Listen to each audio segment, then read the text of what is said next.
Hi guys, if you are looking to invest in property, but you don't have thousands to put down on a down payment or deposit, or maybe you don't want to be a landlord and have to worry about mortgages or tenants ringing you at 6 a.m. because the boiler is broken, but you still want monthly or quarterly rental income, then this video is for you. In today's video, we will look at exactly how, with as little as $100, you can invest in real estate that pays regular dividend income. There's a reason why 50% of households hold this investment. Buying a house has long been sold to us as the ultimate dream. You go to school, you get a job, and you buy a house. Growing up, it was a sign of financial stability and is often considered one of the ultimate investments anyone can make. But with house prices soaring and interest rates still high, buying a house right now feels almost impossible. So if you don't have the money to put down a deposit on a property, this is where a much loved investment called REITs comes in. We'll talk about why more than 50% of households are invested in REITs and what the advantages and disadvantages are. I'll also explain 4 hidden things that most people don't know about REITs, and finally I'll also share 13 top REITs and ETFs to get you started on your research. Now let's start with what exactly a REIT is.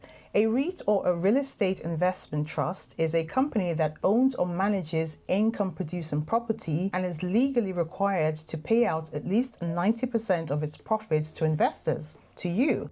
And this is great because it provides steady passive income. Now, REITs trade like stocks. So when you buy a REIT, you are buying a share in a company that owns income-producing real estate. So you are essentially investing in landlords and you get a cut of their profits. Now, according to REITs.com, close to 170 million Americans are invested in REITs, either through their 401k, their IRAs, their pension plans, or other investment vehicles. And according to the data, REITs collectively own more than 4.5 trillion in gross assets across the United States. And public REITs own approximately 2.5 trillion of this total number.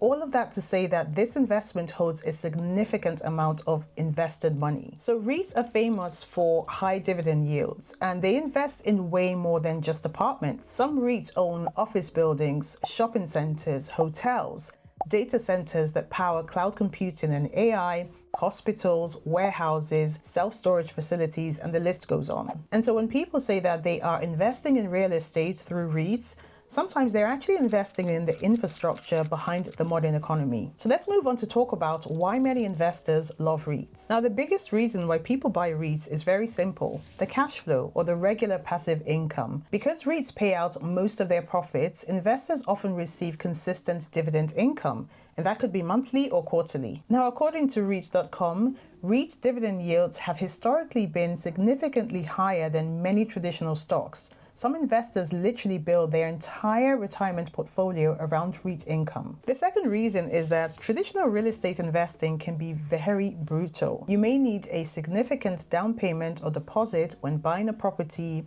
You need to pay property taxes.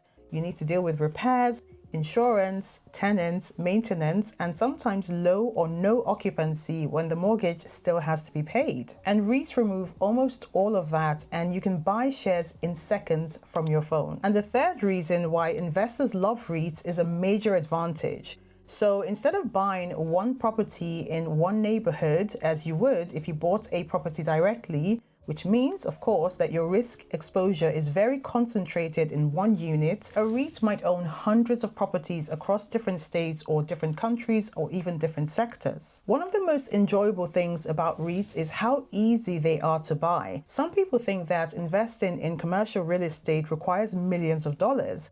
But you can actually start buying REIT shares with the same brokerage accounts that you use to buy your traditional stocks. You don't need hundreds or thousands to get started, and you can start with as little as 50 or $100 and keep investing over time. And what I love about this is that ordinary investors now have access to commercial real estate markets that used to be reserved for ultra-wealthy families and institutions, which ultimately serve those same families. Now, as great as REITs are, there are some downsides that you need to know. The first is that even though REITs own physical real estate, their stock prices can swing wildly with markets. Sometimes the underlying buildings and tenants are doing just fine, but investors are panicking anyway about something unrelated, which can and usually does affect the stock price. The second disadvantage is that rising interest rates can put serious pressure on REIT performance. And this is actually one of the biggest risks that investors often underestimate. And I'll talk more about this risk a little bit later. Thirdly, depending on where you live, REIT dividends often don't receive the same favorable tax treatment as qualified stock dividends.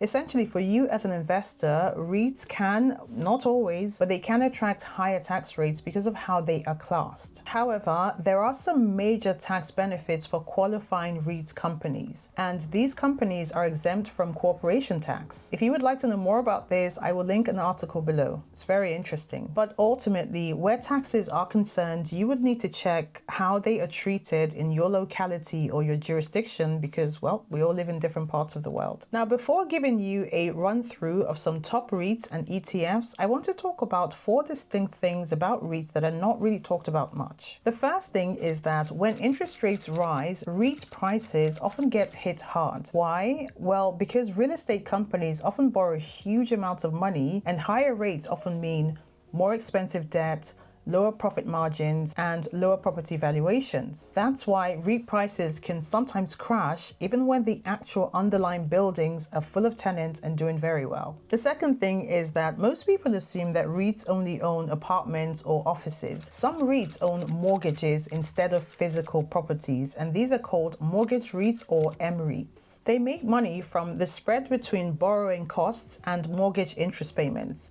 Now, mortgage REITs can offer huge dividend yields, but they can be a lot riskier, again, because of the sensitivity to interest rates, their high leverage model, and so on. The third thing is a big one, and here's something that most beginners discover a little bit too late. REIT dividends are often taxed differently from normal stock dividends. As I said earlier, depending on where you are based, a large portion of REIT dividends can be taxed as ordinary income. This means that your taxes could be higher compared to qualified dividends from traditional stocks like Apple, Amazon, Coca-Cola, etc. And this is exactly why many investors prefer holding REITs within tax-advantaged accounts like IRAs, pension accounts, or ISAs. The fourth point is that some of the fastest growing REIT sectors are actually tied to technology.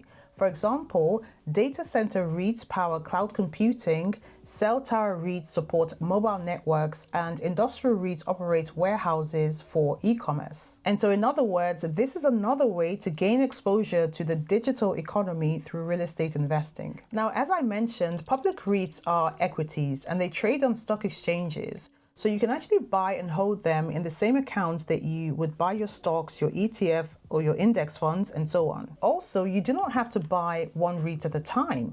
If you would rather have a basket of REITs, you can actually invest in a REIT ETF, which is good because you enjoy the benefits of diversification. However, as with all ETFs, make sure you consider the expense ratio of the fund, which is an annual fee that the ETF charges. Well, that's because some ETFs charge significantly higher expense ratios than others. So here are 7 top REITs and 6 REIT ETFs to get you started on your research. This list is, of course, by no means exhaustive, as there are hundreds of REITs available. As you can see, these REITs invest in different sectors and have different dividend yields, which are subject to change. A dividend yield is essentially how much a company pays out in dividends relative to its stock price. And therefore, as the stock price changes, the dividend yield will change as well, even if the dividend itself stays the same.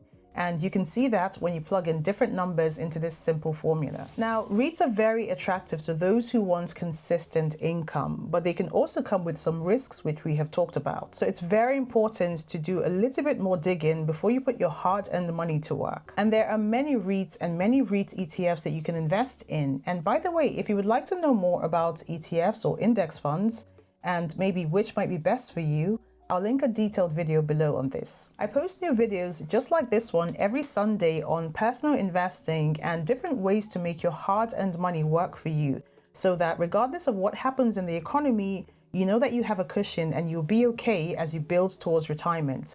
I'll see you in the next video. Look after yourselves.